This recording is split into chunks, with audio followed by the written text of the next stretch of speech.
I want to go ahead and transition this over to Mr. Jeffrey May. We will be speaking today about fighting appraisal bias, understand the appraisal process, and prevent bias in the process, and then what to do when discrimination occurs. And I will pass this over. Thank you. Awesome. Thank you so much, Damon. Can everyone hear me well? Yes. Greetings, everyone. Greetings, Austin. Greetings. I hope you're having a wonderful and fabulous conference thus far. We have more wonderful information to share with you all today. As Damon said, I'm Jeffrey May. Just a little bit about me. I'm with International Development and Planning. We are a technical assistance provider for the federal government, specifically HUD's Office of Fair Housing Equal Opportunity. We also work with other offices as well. My team, we are the lead faculty for the National Fair Housing Training Academy. So it's actually wonderful to see a lot of familiar faces as well. And I also hope that in the future that we're actually also going to see more of your faces at the trainings that the Training Academy offers, as well as the trainings that International Development and Planning offers as well. So today we're going to be talking about discrimination in the appraisal process. This is something that actually has been getting a tremendous amount of attention in the media for the past 2 years, I would say, but definitely the past year. You've probably seen a lot of exposés that really speak about lowball appraisals, about people not being able to move forward, understanding and thinking that their home should have been valued for more than it was actually appraised for. Unfortunately, finding out that the reason for it is not simply because the property isn't worth what it is, but unfortunately because of housing discrimination. This is something I would say in the Fair Housing Act, and again, this is, as we celebrate Fair Housing Month, this is something that has been a part of the Fair Housing Act, and we've been using specifically 42 United States Code 3605. That part deals with real estate related transactions of the Fair Housing Act. The City of Austin and its local ordinance, as well as the state of Texas, the Texas Workforce Commission, enforces the state statute, and also the City of Austin's FAP enforces their local ordinance. With that being said, we want to elevate and make sure that everyone here and all those persons that you have contact with are aware of this, that these complaints can actually be filed with the City of Austin. They can also be filed with the Texas Workforce Commission, and if necessary, they can also be filed with the United States Department of Housing and Urban Development's Fair Housing Equal Opportunity Office. So with that, I actually want to move into our presentation and our panelists for this wonderful topic we have with us today. And I want to point out that Mr. Stephen Kane is not going to be able to be with us today, but that unfortunately that's the case. But we're going to still move forward, and we're going to share a lot of wonderful information with you all. So we have with us today Ms. Candy Cook. Ms. Candy Cook is an appraiser, a broker, an instructor. She has been participating in many facets of the Texas real estate for over 40 years. Because of her diverse skills, she can bridge the gap between the sales side of real estate and the appraisal side. Candy strongly believes in all real estate professionals need always to do the right thing, which is strongly promoted in her classes. She believes that she can never stop learning in this business. She is knowledgeable and conveys that knowledge to all who attend her sessions. She teaches about fiduciary responsibility, integrity, competency, and abiding by the Fair Housing Act.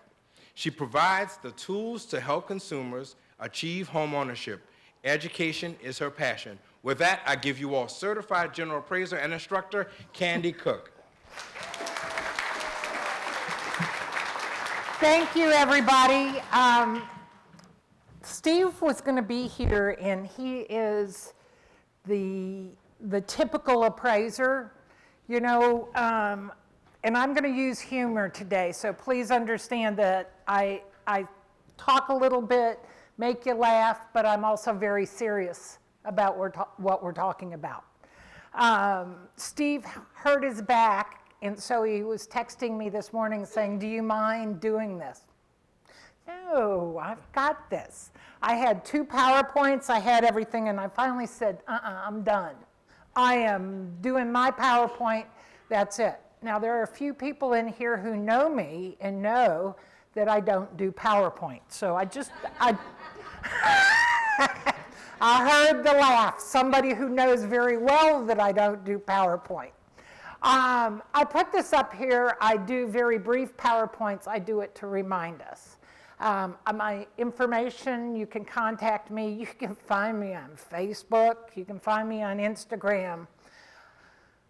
I have been doing this way too long, and I want to make sure that I'm working and making everything go forward. Okay, come on. All right, so here's a little bit of information, okay? I moved to Austin, Texas in July of 1983. I told my parents I was going to work in real estate for a couple of years and get a real job. Not quite sure why I'm still here, okay? I did commercial property management first, and I did not put that on the list up here, but I actually was working in commercial property when ADA started coming in.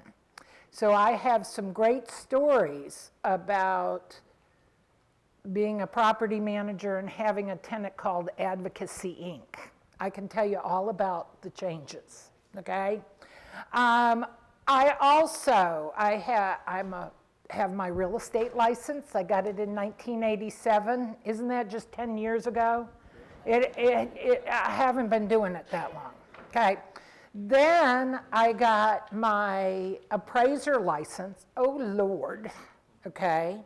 Prior to what did I put? I put 1993 for the appraiser license. Did you guys know before that we didn't have licenses? We had to be agents or brokers, okay? So we got introduced to this new regulation, and one of the problems is that they always put extra regulations in when the market gets screwed up. So 1988 was vicious. We called them see-through buildings downtown because we had commercial buildings you could see all the way through. They didn't have any tenants, they didn't have anything. So we came in with this licensing, and I'm not sure, and I'm not blaming you, but Washington doesn't seem to understand all the time what our job is, okay? And they start regulating things, and somehow, and there's another appraiser in here, and I had to promise I wouldn't call him out. We have to confirm information, we have to do everything, and yet we're told you really shouldn't be talking to people, okay? So we got a little bit of a problem here. I started teaching, and I realized that my passion is to bridge this gap, because when we talk about appraisal bias, we can't just start with the appraiser. We have to start out from the very beginning, whether it's listing or buying and going through all the steps. And there's so many people involved in this transaction, but I get blamed. I get the target. I almost wore a shirt with a target on it today just to talk to you guys about this because we get into trouble. Now, one of the things is these appraisers are analytical people. They don't like to talk to you, just saying. They would prefer to go out, do their job, come back, and sit in their office and write a technical report. There's 700 blanks in my appraisal report that I have to fill out, okay? Now, in the meantime, we have people who are passionate about getting a home, not necessarily a house, a home, establishing their place, helping with home ownership. And yet you have the number cruncher doing this. And it's a little unnerving because we are told we have to be unbiased. We have to be totally even, okay? So one of the last stats up here is I've appraised 15,000 houses in my career, okay? When I go out to a house, people go, oh, you're gonna judge it. Guys, if you look at 15,000 houses, you get to the point where you don't see it, okay? You see the structure, I see what I'm supposed to see, but this brain is full of all kinds of houses and rooms and kitchens and bathrooms, and I'm not supposed to judge, okay? I actually gave this presentation yesterday to realtors, and I said, I only have a couple houses that I remember out of 15,000.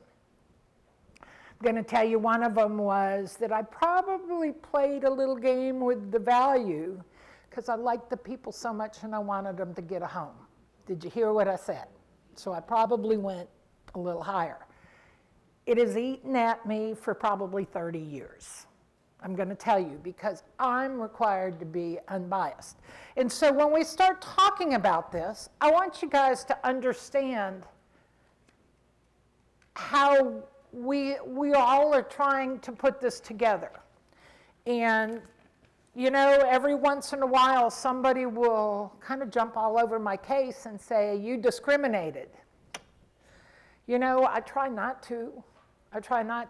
But, okay, are there some people who think Corvettes are really cool? Everybody goes, what?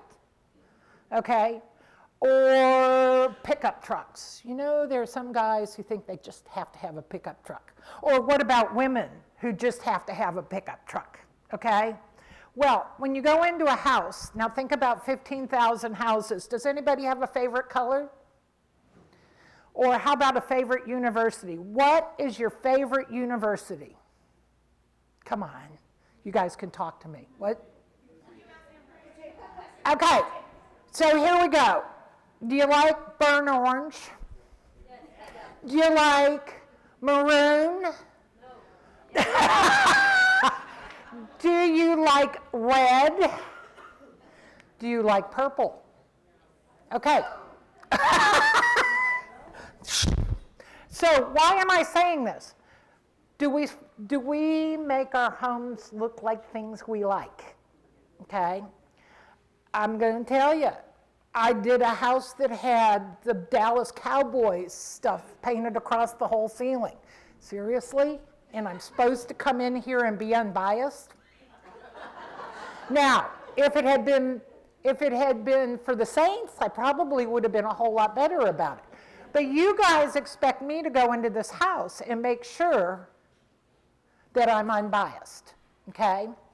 So I put 3 things up here, and it was kind of funny when I was doing this. The first one is we're going to talk about what the issue is. The second one is maybe the light bulb comes on at this point, okay? I want you to start thinking about my side of this. And the third one is how do we work together? How do we put the pieces where we can make sure things are going okay? I actually yesterday had somebody say I had horrible discrimination on an appraisal.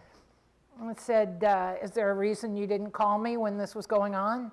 And she goes, well, you're busy. And I said, I don't care. Call me, text me, do something, and see if I can give you some suggestions on how to fix this. And that offer goes out to every single person in this room. I'm licensed in the state of Texas. I can help anywhere in Texas, okay? I want you looking at this. So we talk about this, and you know, you guys are saying, oh yeah, we have the agents and the brokers, and we have the buyers, and we have the sellers, and we have that mean old appraiser. Are we missing somebody in this transition? We are, because, oh, I told you. Can you get me back to where I'm supposed to be? That was classic. That was classic. Here, you want me to give this to you? No, you hold on to it. No, I don't need water. I totally screwed everything up. Okay, so we talked about buyer, seller, you know, agents, brokers, appraisers. There is a banker involved in all of this. Does everybody remember this? Because the people we're talking about, oh, look, there it is. Maybe I shouldn't touch that thing. Maybe. We'll do it in a second. So, you know, I don't think your people usually, oh, who was talking about the trust fund baby? Somebody was talking about that in the last session, and my head popped up going, ugh. Those are the people who drive me crazy. Okay, so we have people who need help from the lender, from the banker.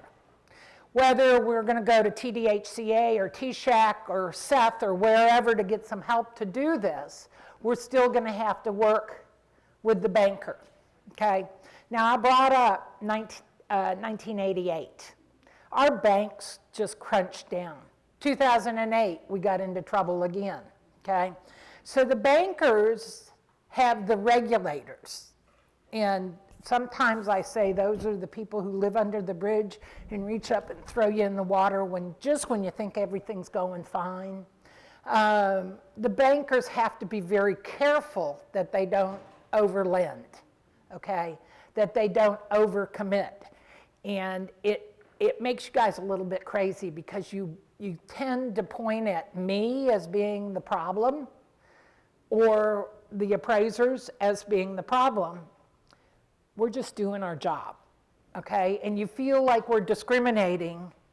And I was talking to Enrique earlier, I think it was who I said it to, is, it's probably 30 years that I've been told that I have to be careful about what pictures I take, okay? Is there anyone who has a shrine at their house? They have crosses on the wall. Do you have things in your house to represent you? Do you know, as an appraiser, I've been told I can't take pictures of people, religious items, weapons, or pets. Okay, so stop and think about this. So I'm going in there, and I'm supposed to make sure that I whitewash that house. Oh, wait, isn't that what you guys accused me of, whitewashing? Isn't that what we get told that we're doing? We're getting that directive from the lenders sometimes because what they want to do is make sure that there is nothing that would cause the person approving this loan to be accused of discrimination, okay? So you guys get mad at me sometimes when I start talking this way, but I want you guys to understand we don't want to be the bad guy, okay? We really want to believe it's all black and white. Okay, we go out and we walk through the house. So I have one other house that I remember, and I'm not supposed to be judgmental, right?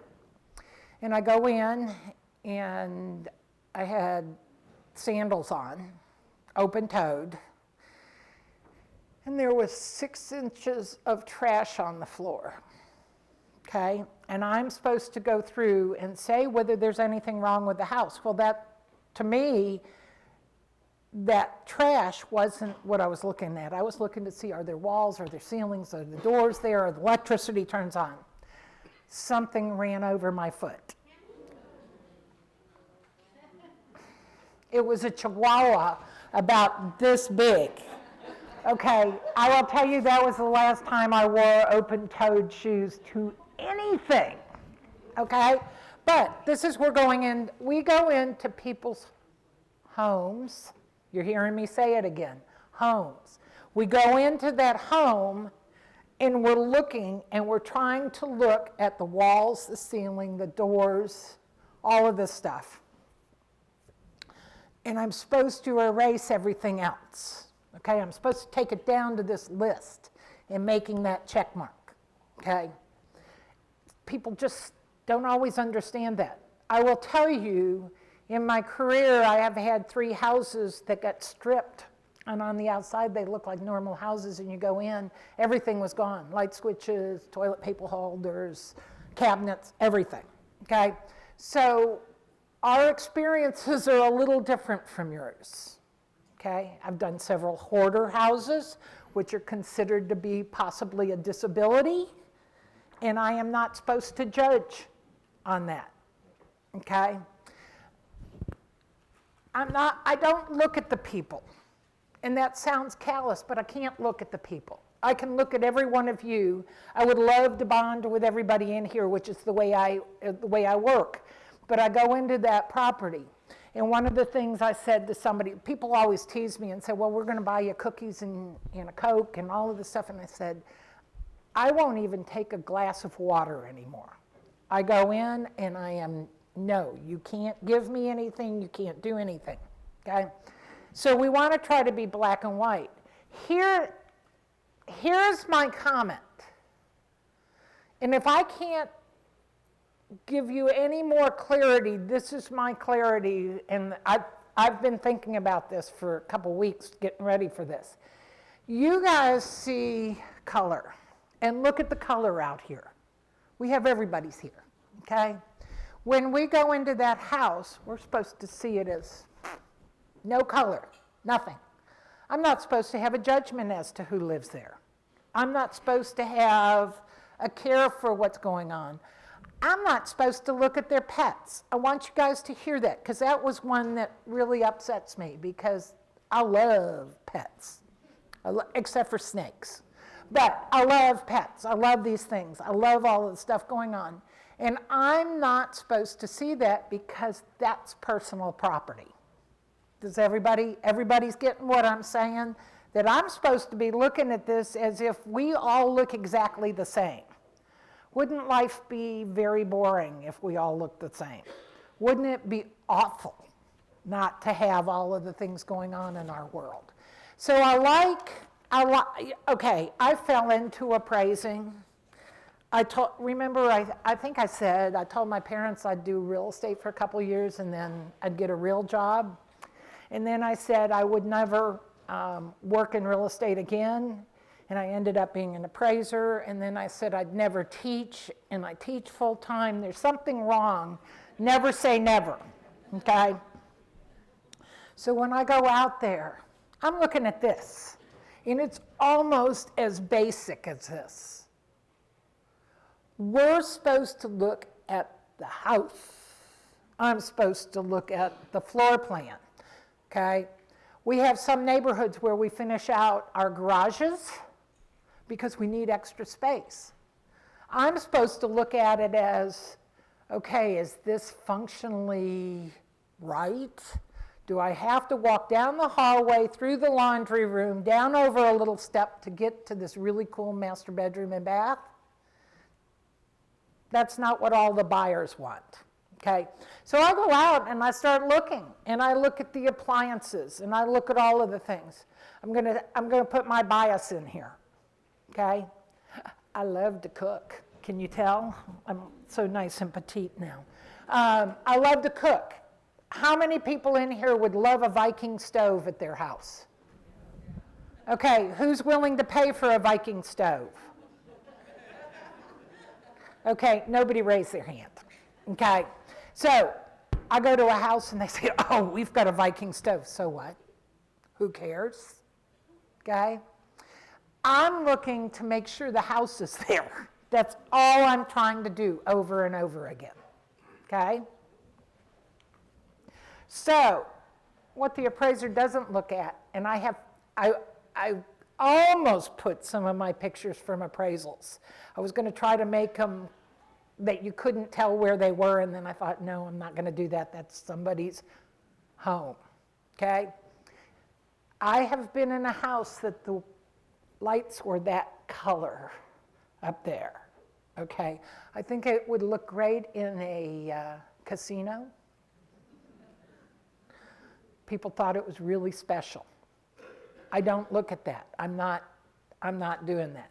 What about bathrooms? Okay? There's a really fancy bathroom up there. Do we need the fancy bathroom? No, we don't. We need a sink, a toilet, and a shower or a tub. That's it. Okay? I look at the kitchen. I would love a Viking stove. No. So I'm going out and I'm going to a neighborhood, and I don't have a picture for the neighborhood, but I have a statement that I make to everybody. What would appeal to the same buyer? Okay, I want you. Now, can I afford a mansion? No. Can I afford a house in this neighborhood? Yes. Then I'm going to look at things that look like this. That's how we have to work. That's what the appraisers do. And I know I'm going probably way farther than you ever thought you'd have to learn about. But this is where you can start to understand where discrimination starts to come in. Okay? We need to understand that the history of fair housing, we got some bad times in our past. I'm going to say it right out loud. If you haven't read The Color of Law by Richard Rothstein, or listened to it in your car when you're driving and nobody's in the car with you, because you will be irate. I get angry every time I listen to it because it makes my life very difficult. They discriminated with helping people to find affordable housing, FHA and VA. And it's kind of like saying, okay, we're going to play Monopoly and we're going to give these people $5,000 and we're going to give these people $25,000. And can you get up to the same stage with the differential? Our government did that? Sorry. If I did what you want me to do, I would lose my license. And that's a huge issue.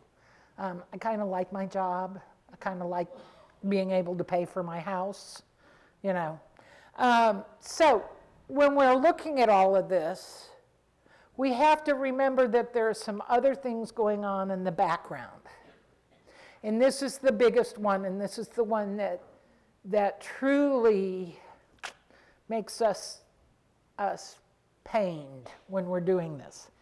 We need to remember that the appraiser is assessing risk, real estate appraiser, assessing risk for the lender. We are not confirming contract price, okay?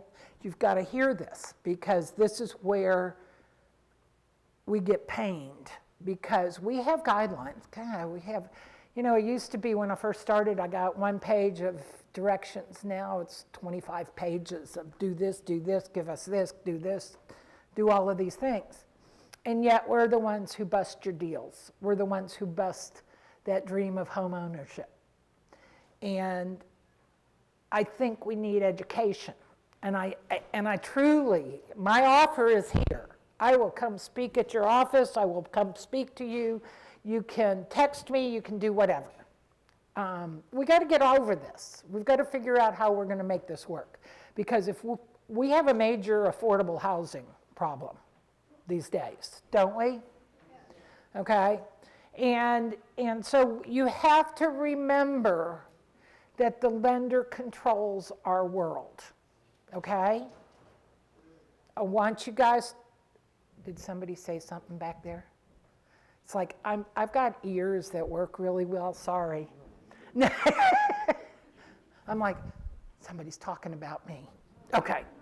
The thing is we have this dichotomy, because after 2008, they got real nasty with us, the appraisers, and they say, we work for the lender, and the only person who can pay me, you got to listen to the statement that I make, the only person who can pay me is the lender. And everybody goes, but wait a minute. These people are paying for this appraisal. They're paying the lender for the appraisal, not me. That it is completely divided apart, okay?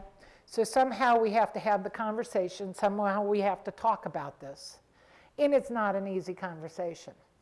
So what are we doing? How are we putting these pieces together? We're going to turn that light bulb on, okay? We need to get educated. Oh, wait, isn't that what we're doing today? Getting educated? How many of you knew that there were 700 blanks in an appraisal? A couple people put their hands up. A couple of them I recognize from being in my classes, and I've beaten them up, okay? How many of you realized that the lender directs me as to what I'm doing? Okay, there's just a couple things here. I know I've got people in here who have to decide whether the appraiser was discriminatory. That's a really hard thing, okay?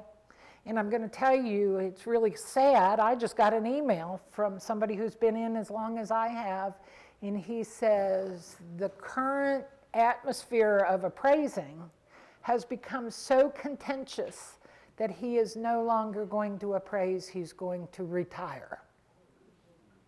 You don't want that to happen. You don't want the Zillows of the world evaluating whether a house is worth it for somebody, okay? You want somebody who has expertise to go out and do this. And I'm going to tell you, it takes both the consumers and the appraisers and the brokers and the title company and everybody. We need to get educated. We need to be able to speak to each other. We need to be able to ask questions. I listened to the woman speaking about living in an area where she didn't have access to everything, okay? The bus routes don't go right. The houses aren't getting fixed. I want people to own houses. That's it. And I need everybody to work together on this, okay? The appraisers have to give an opinion of value, and I always do this so you remember the V, okay? My opinion of value, and when I say it, this will drive you crazy. My opinion of value is to give the lender an amount that if their borrower defaults, listen to what I just said, if it gets foreclosed on, can they sell that house to somebody else and recover the money that they have lent out? Isn't that pretty harsh on these buyers having to deal with this? Okay? And I want you understanding it. One of the things, as people are buying things, use educated people to represent them. People who understand how this works, because there's some rules out there. The Texas Real Estate Commission says that agents are supposed to protect their clients and make sure that they understand how much something is worth. Big deal. We have people who don't know how to do that. So we need to educate. We need to learn all of this information. We need to know how to read an appraisal report, okay? And I'm going to tell you, this gets pretty funny when we start talking about it because, you know, when I started it was 8 pages long with 3 pictures of the subject and 3 comparables, and now I have 25 pictures of the subject and I have 6 comparables and I have all of this stuff going on, okay? I need to be able to put that information into the report and write it appropriately. And if you guys can start talking to appraisers, yeah, you can talk to us. We're actually kind of nice. I have somebody supporting me here, sitting back in the tan jacket, and he doesn't want to have attention called to him. Yes, yes, yes. But we need to talk to each other, and this is our attitude as appraisers, is we tend to hold back. Sorry, Brian, just had to do it to you. But we need to communicate. You need to give me information. You need to tell me what's going on. You need to tell me that things are happening. How can I help with this if you don't give me enough information? Okay? So you can talk to us. You can talk to us about all kinds of things. You can also, read the report and know how to challenge an appraisal. Okay? Because I bet some of you have had to help people challenge an appraisal. You can't go after value. I'm just going to say it from the very beginning. You can't tell me I came in low. And I think you used the term lowball. Yes. Lowball. So the very bottom of page 2 of my appraisal report says, it is my opinion of value. Mine. Mine might be one thing, Brian's might be something else, another appraiser says something else, somebody else says something else. My opinion. You can't tell me that I can't have an opinion. Did you see my head go? It's like, don't you tell me. So you need to talk to people, you need to see things that are incorrect. You read that report. You read through it. And there's things, you can look at the square footage, but don't get mad at us because Fannie Mae, the elephant in the room, makes us measure houses a certain way. Doesn't always make sense, but we have to. okay? But you can talk to me about square footage. You can talk to me and say, oh, you don't have the right bath count, okay? I'm going to tell you, I used to lose half baths. I swear they hide them in houses, okay? They're behind a door, they're under the stairs, they're down a hallway. Talk to us. We might have missed something. We might not understand zoning, and most appraisers are diligent, but there's always that one who forgot to go look up zoning and doesn't understand what we're allowed to do and what we're not allowed to do. Lot size, there's all kinds of things that you can ask us about, okay? You can talk to us about the neighborhood, because sometimes we make a judgment, and we feel like it's an educated judgment on what's going on in the neighborhood, but I don't live there. And I might only be there 15 minutes, 30 minutes. Just had somebody say the appraiser was only there 5 minutes. I said, how big was the house? 700 square feet. How many bedrooms? 1. How many bathrooms? 1. Could I do that in 5 minutes? Probably yes. If it's a rectangle, because I use a laser measure, okay? So I have to go in, and you know, people get really mad if I stay too long, okay? I don't sit down on the couch and watch TV. I don't do any of that, but sometimes we take a look at things, okay? So read that report. You can challenge the report, and I hate to say it, but we have to be nice. Give grace. Be polite. Try to do this appropriately, okay? Don't write and say that lying, cheating appraiser lowballed my report and I can't get my house now. No. It looks like maybe the information about the neighborhood isn't quite correct. Something isn't quite there, okay? We have to start talking to each other, okay? I'm sorry, but I think COVID made us so we don't talk to each other, okay? And I see some heads nodding. I think some of us have realized that we have lost some of our communication. We've also lost some of our etiquette because there's keyboard warriors out there, okay? I always, if I write an email, you guys will laugh at this, but instead of writing it to the person who I'm emailing, I email it to myself. Because if I hit enter and it goes and I've gone, might have a problem, okay? So we need to communicate, we need to learn, we need to reach out to each other, okay? And guess what? Oh, I didn't even change any of my PowerPoint. Thank you, I did not screw it up. All right. Thanks for listening. Thank you, thank you, thank you. Hold on, can everyone hear me? Hold on. Yeah. I want to make yeah. sure my mic is on. Can Yeah. everyone hear me? All right. I just want to know how much time we have left. 10 minutes for questions. Okay, great. So before we actually open it up for questions, I do want to make sure that I share some information with everyone, because as I shared with you at the beginning, Texas Workforce Commission and actually HUD, HUD's Office of Fair Housing and Equal Opportunity, has been aggressively investigating appraisal discrimination.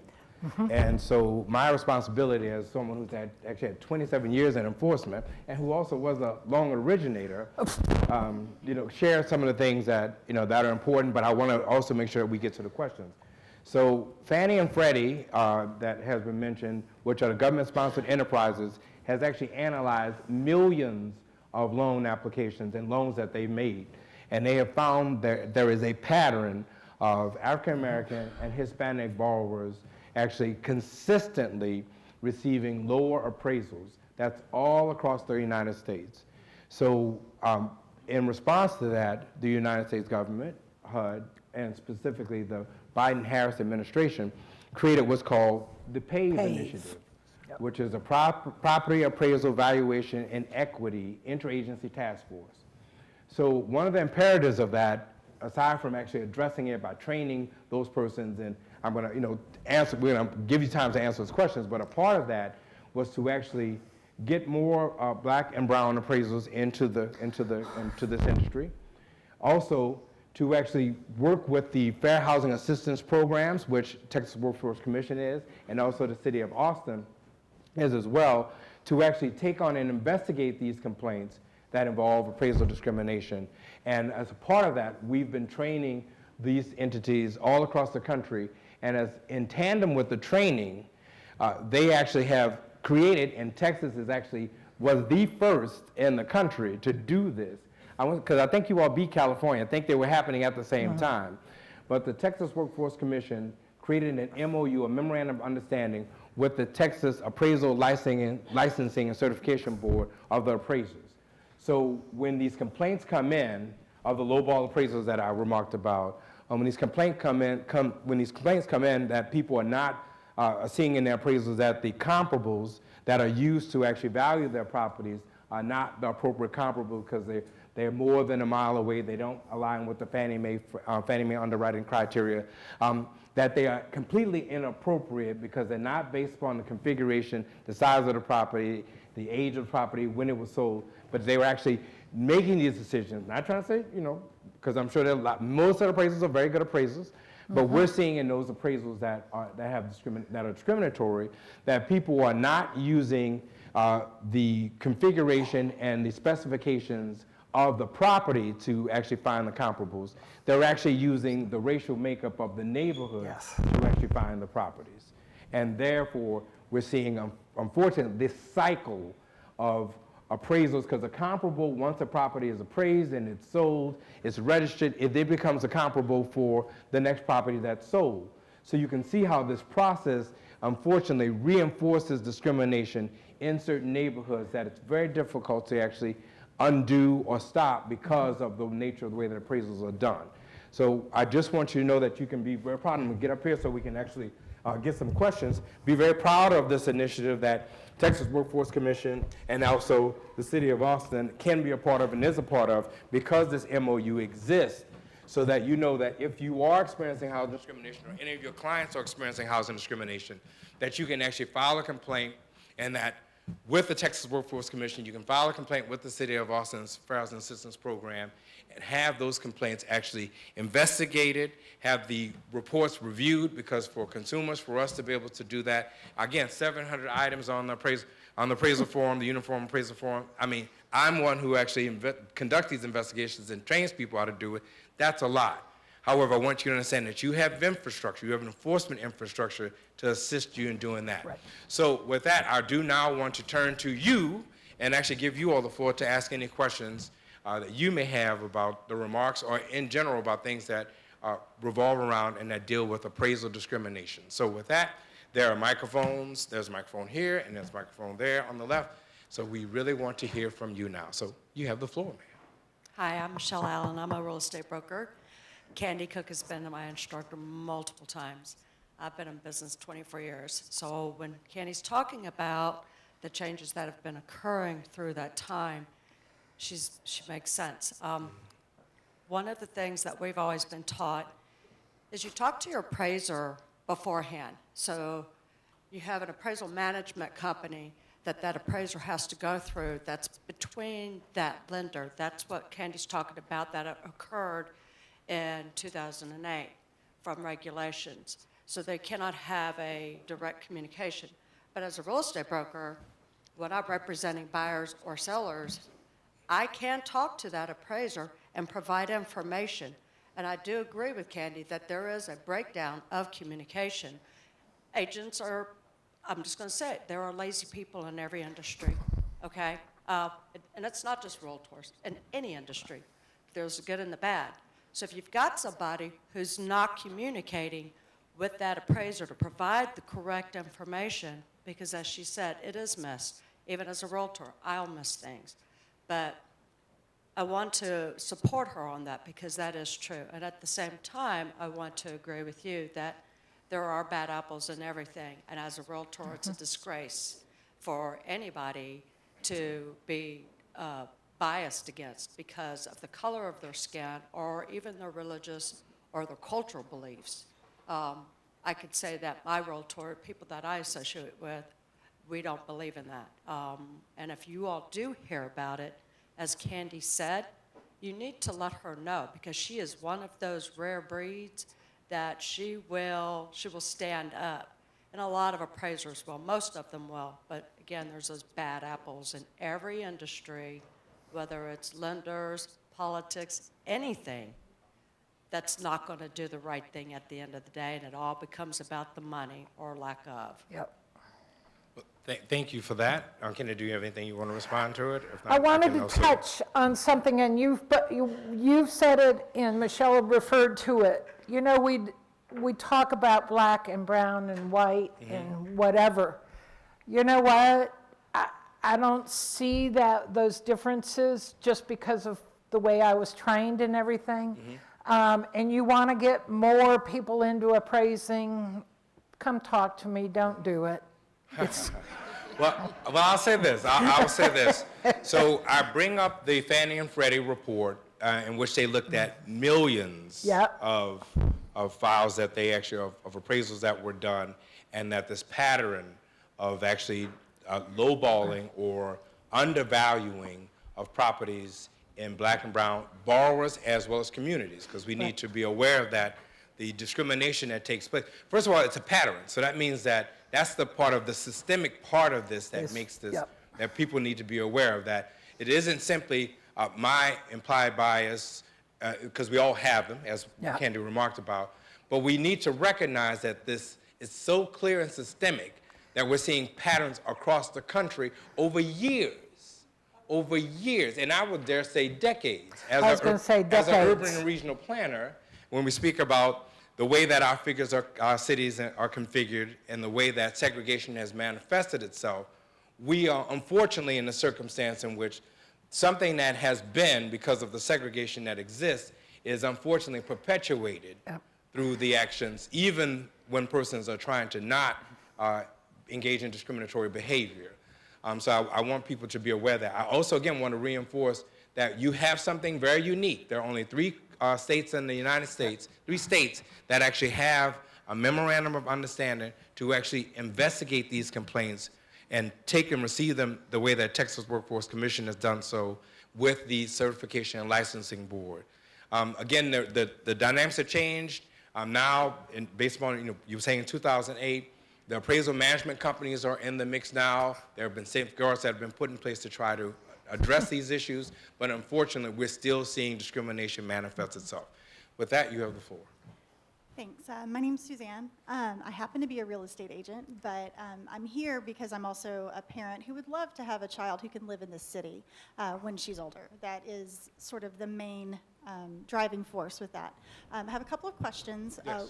I've heard that one of the ways, we know there's not a Band-Aid to fix the appraisal bias that is systemic and has gone on for so long, but when we have most appraisers looking the same as each other. Not Yes. everyone, obviously, Candy. Yes. So what I would like to know is, and maybe Candy, you can speak to this the best, how do we actually encourage, because we're going to have appraisals unless it goes to AI. Yeah. How do we encourage more people, and more people of color, and more women to get into the appraisal field? Because I know, Candy, I've had your class. And you don't make it sound fun. And so I would really like to be able to advocate to the young people that Yeah. I speak with.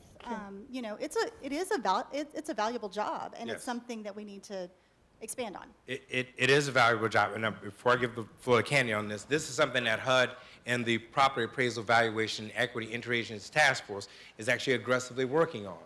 So working with the appraisal subcommittee, working with the Institute of Certified Appraisers, those groups that are the advocacy and associations, working with them to try to make sure they're reaching out to those communities. It's one of those things, as much of our experiences are, if you don't know or if you're not aware of something, you can't see it, you can't achieve it. So you have to be exposed to it. Exposure is going to be really important. Part of the work that I'm doing in the firm as a technical assistance provider for HUD is that we're reaching out and working with historically black colleges. We're working with minorities serving institutions and exposing them to opportunities that are in fair housing enforcement and also in housing, period. I would love to see, and we are going to see, more appraisers because we're going to be exposing persons to that and letting them know this is a wonderful, even though it's challenging at times, but I think that anything worthwhile is worth the struggle. It was the best job I ever Anything had. worthwhile. And also the pay is not bad either. So, but to expose those different communities that have not had access or awareness that this is a career choice is something that HUD has been aggressively doing, and I'm very proud to be able to say that that's part of the work that we're doing, my firm's doing, across the country. So with that, did you want to offer Yeah, I anything just else? want to say real quickly, part of the reason we don't take on trainees anymore, and I had 25 over the years, is because of the liability that goes along with it. When we do an appraisal, I'm liable for that appraisal as long as that loan is viable. Yeah. Or did you hear what I just said? So I get $500 to be responsible for it for the next 30 years. Yep. That's the risk. That's the risk, and that I would say that's the reward. I know that our time is ending, but I do want to. I'm going to give the floor, Yep. but I want to throw out two additional things. I know that Mr. Reed Colfax is actually going to be offering remarks. There are two cases that I think it would be important for people to take a look at. Steptoe is one of the cases that you should actually take a look at, and Buckeye Federal, Steptoe, S-T-E-P-T-O-E, Steptoe. And in fact, if I get to my computer, I can tell you the full name of the full citation. And the other one is Buckeye Federal. And again, we need to be aware that discrimination doesn't just occur because of the applicant's race or ethnicity or particular No. class. It also occurs because of the racial makeup and identity of the neighborhood. And as one who's actually been doing this work for quite some time and actually have investigated these types of complaints, I'm aware that unfortunately both can manifest at the same time. So with that, I know I'm at time. We do have two additional questions. I really wish I could get to them, but unfortunately, I cannot. So with that, let's give a robust round of applause for Ms. Candy Cook. Thank you.